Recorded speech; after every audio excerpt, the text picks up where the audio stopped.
To demonstrate this technique, I'm going to step through some code we've already used but didn't talk about. And that's code that runs as I flip from tab to tab here that sets things up for the demos. When I go to the SQL Ad Hoc tab, I need to fill in the combo box with contact title and country values. When I go to the OLEDB tab, I have to do the same exact thing. Wouldn't it be nice if one set of code could be used for both? And it can.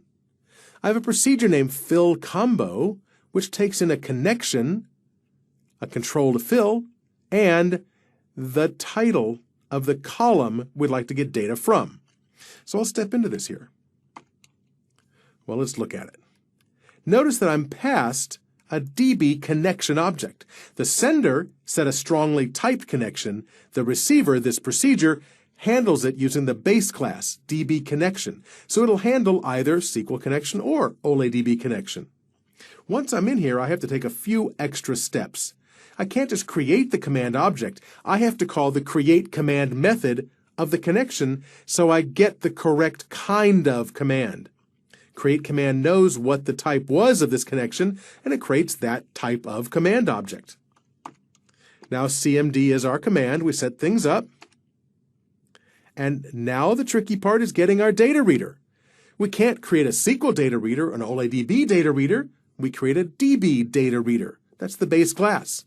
And the execute reader method of our command hands back the correct type. That's SQL data reader or OLEDB data reader, and puts it into this variable which can hold either one because it's the base class for both.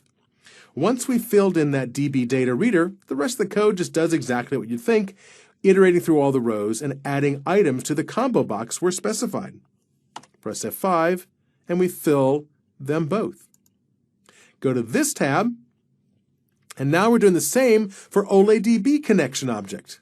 CNN is an OLEDB connection. We'll fill the combo, running the exact same code. The only difference is this time, this thing here is an OLEDB connection object, not a SQL connection object. We're referring to it using the base class DB connection so we can write one block of code that works for both. Press F5, let her go, and you'll see that we get the exact same results. Whether it's a SQL connection or an OLEDB connection, it doesn't matter. You use the base classes to allow you to write one set of code that works with either namespace.